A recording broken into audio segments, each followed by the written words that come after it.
পৃথিবীতে সবচাইতে কঠিন এবং চ্যালেঞ্জিং কাজ মোকাবেলা করতে চায়নারা সেরা, এটা আমরা সবাই জানি। তেমনি একটা চ্যালেঞ্জিং কাজ আপনাদেরকে দেখায় চায়নাদের। এই রাস্তাটাকে একটু ভালোভাবে লক্ষ্য করে দেখুন, সমুদ্রপৃষ্ঠ বা মাটি থেকে কতটা উচ্চতায় রয়েছে এই রাস্তাটি কিন্তু একদমই দুর্গম একটা পাহাড়ের উপরে তৈরি করেছে তারা। কেন এই রাস্তাটি তৈরি করেছে এটা সিক্রেট থাকলো, একটু পরে গিয়ে সেটা আমি আপনাদেরকে জানাবো এবং দেখাবো। তার আগে রাস্তাটা দেখাই। দেখুন এতটা উচ্চতায় এই রাস্তাটাকে তৈরি করা হয়েছে।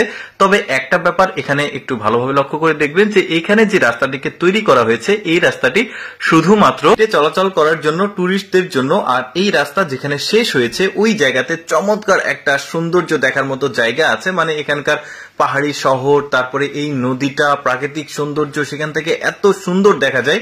একটু অপেক্ষা করতে থাকুন, এই রাস্তা যেখানে শেষ হয়েছে ওই জায়গাটাও আপনাদেরকে দেখাবো। এই যে দেখতে পাচ্ছেন, তার আগে পুরো রাস্তাটি আমি আপনাদেরকে দেখাই, যেহেতু দেখাচ্ছি।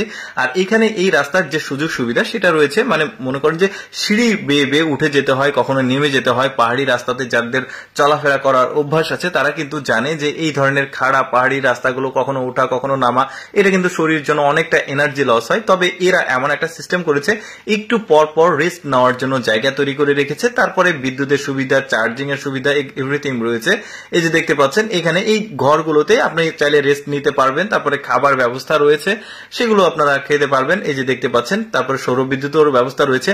আর চিন্তা করে দেখুন, এইরকম একটা দুর্গম জায়গায় এইভাবে রাস্তা নির্মাণ করা পৃথিবীতে কিন্তু খুবই বিরল। এই কাজগুলো সাধারণত চায়নাদের পক্ষে সম্ভব। চায়নারা কিন্তু এই ধরনের দুর্গম রাস্তাগুলোতে, মানে দুর্গম জায়গাগুলোতে রাস্তা নির্মাণ করতে একদমই এক্সপার্ট। তারা যে কোনো চ্যালেঞ্জ মোকাবেলা করতে আসলে খুবই পছন্দ করে। যেমন এই রাস্তাগুলো নির্মাণ করতে, শুধু রাস্তাই না, যে কোনো বিল্ডিং স্থাপনা তারা কিন্তু পাহাড়ের ভাঁজে ভাঁজে, যেহেতু পুরো চায়নাটা আসলে অনেকটা পাহাড়ি অঞ্চল ঘেরা আর কি, অনেকে জানে। দেখতে পাচ্ছেন কি চমৎকার ভাবে এই রাস্তাটা নির্মাণ করেছে।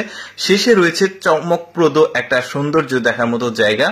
এই যে দেখতে পাচ্ছেন, এখানে এই ঘরগুলোর মধ্যে কিন্তু আপনি চাইলে একটু একটু করে রেস্ট নিতে পারবেন। আর আরেকটা ব্যাপার আমি আপনাদেরকে জানিয়ে রাখছি যে এখানে একটা জায়গা রয়েছে যেখানে গাড়ি নিয়ে সোজাসুজি উপর পর্যন্ত আসা যায়, কিন্তু এই চিকন রাস্তাতে চলাফেরা করা যায় না। সামনে এখন যে পয়েন্টটিকে দেখছেন ওই পয়েন্টটিতে আপনি গাড়ি নিয়ে একদম চলে আসতে পারবেন উপর পর্যন্ত, কিন্তু গাড়ি নিয়ে এই চিকন রাস্তাতে চলাফেরা করতে পারবেন না।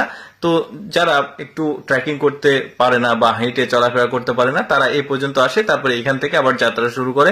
এই যে দেখতে পাচ্ছেন, চিকন রাস্তা চলে গেছে সিঁড়ি বেয়ে, কত মানে নিচের সৌন্দর্যটাও কিন্তু বেশ চমৎকার। আর তারা কিন্তু খুব প্ল্যান করে এই পুরো রাস্তাটিকে তৈরি করেছে।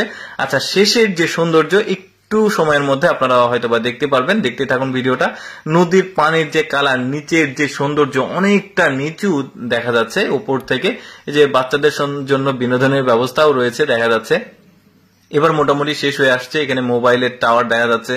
কি চমৎকার ভাবে ওরা এই মানে রাস্তাটা তৈরি করেছে। দেখুন পাহাড়ি অঞ্চল আর প্রাকৃতিক সৌন্দর্য রয়েছে, গাছ গছালি সবকিছু দেখতে ভালো লাগছে। কিন্তু এই যেখানে কয়েকটা রিসোর্টও রয়েছে, মানে যারা রাত্রি যাপন করতে চায় তারা রাত্রি যাপন করতে পারবে। ইতিমধ্যে আমরা পৌঁছে গেছি ঠিক ওই জায়গাতে যেখান থেকে পুরো একটা এলাকার, পাহাড়ি এলাকার যে বিল্ডিং রয়েছে, শহর রয়েছে, প্রাকৃতিক সৌন্দর্য রয়েছে, মানে নদী রয়েছে, টোটাল ওভার একটা ভিউ পাওয়া যাবে। দেখতে বেশ চমৎকার। এই জায়গাটার জন্যই আসলে পুরো রাস্তাটা অনেকে ট্রেকিং করে আসে, সৌন্দর্য দেখে। যদিও মোবাইলে কতটুকু সৌন্দর্য আপনারা বুঝতে পারছেন তা আমি জানি না, বাট বাস্তবে এখানকার যে সৌন্দর্য বর্ণনা অনুযায়ী, ডেসক্রিপশন অনুযায়ী খুবই চমৎকার। দর্শক, কেমন লাগলো আজকের ভিডিওটি অবশ্যই কমেন্ট করে জানাবেন। আর